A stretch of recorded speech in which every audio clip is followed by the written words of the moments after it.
അതിനകത്തിരിക്കുന്ന ഏതെങ്കിലും ദേവപ്രതിഷ്ഠയോട് ആരാധന കൊണ്ടല്ല.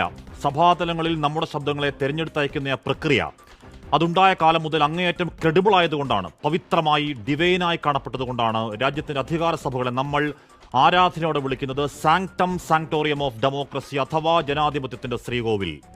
ആ പവിത്ര പ്രതീകത്തിന് നക്ഷത്ര വെളിച്ചം നഷ്ടപ്പെടുത്തിയ ആരോപണങ്ങൾ, ആ ക്രെഡിബിലിറ്റിയുടെ തിരുനെറ്റിയിൽ തീരാ സംശയത്തിന്റെ കളങ്കച്ചാർത്തുകൾ പല വർഷങ്ങൾ കേൾക്കുന്നതാണെങ്കിലും പോയ 48 മണിക്കൂറുകളിൽ അതൊന്നും കേവല ആരോപണങ്ങളല്ല.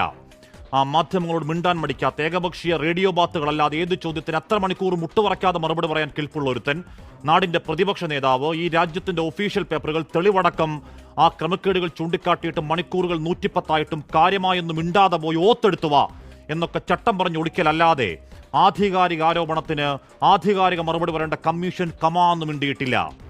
ആ എൻ്റർ കീയുടെ ഒറ്റ ക്ലിക്കിൽ 5 മിനിറ്റിൽ ക്ലാരിറ്റിയാണ്. ആ മെഷീൻ റീഡബിൾ രേഖ കൊടുക്കാതെ എന്നാ നീ അങ്ങ് തെളിയിച്ചു കാണിക്കടാ എന്ന പുച്ഛത്തിൽ തള്ളിക്കൊടുത്ത 7 അടി പൊക്കത്തിൽ ടൺ കണക്കിന് പേപ്പറാണ്. 6 മാസം 40 പേർ ബ്രേക്ക് എടുക്കാതെ ഇരുന്ന ഡേറ്റാ മൈനിങ് ആണ്. ആ രേഖകൾ കള്ളമാണെന്ന് പറയാൻ, അത് പറഞ്ഞ് രാഹുൽ ഗാന്ധിയെ തൂക്കിക്കളയും മൂക്കിൽ കയറ്റുമെന്ന് വെറുതെ ഒരു കള്ളക്കേസ് എടുക്കാനെങ്കിലും വായിൽ നാക്കുണ്ടോ? മേലാവിലെ തമ്പ്രാക്കളെ, കമ്മീഷൻ സാറന്മാരെ നട്ടല്ലുറപ്പുണ്ടോ? നരേന്ദ്രമോദി വീണ്ടും അധികാരത്തിലേക്ക് എത്തിയത് നെറികെട്ട പണിയിലൂടെയാണെന്ന് ഡേറ്റ കിട്ടിയാൽ 15 മിനിറ്റിൽ തെളിയിക്കാം എന്ന നേർക്കുനേർ വെല്ലുവിളി ഏറ്റെടുത്ത ഡേറ്റ കൊടുക്കാൻ കരുത്തില്ലെങ്കിൽ, വായിൽ മത്തം കുത്തിയിരിപ്പാണെങ്കിൽ ആ തലതാഴ്ത്തിയിരിപ്പ് മാനക്കേടാണ്, അട്ടർ ഡിസ്ഗ്രേസിന്റെ പരകോടിയാണ്. ഈ മഹാരാജ്യത്തെ നാണം കെടുത്താതെ വാ തുറന്ന് എന്തെങ്കിലും ഒന്ന് പറ.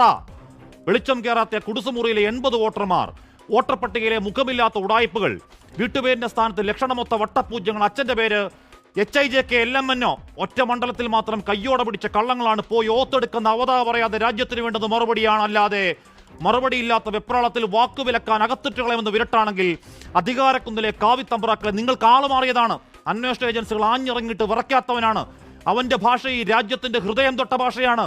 ആയുധം ഈ ചുവന്ന പുസ്തകമാണ്. ആ ഞരമ്പിലെ ചോര പേടി തീണ്ടാത്ത രക്തസാക്ഷി ചോരയാണ്. അല്ലാതെ രാഷ്ട്രീയ പൈതൃകം മാപ്പെഴുത്തിന്റെ പെഡിഗ്രി അല്ല.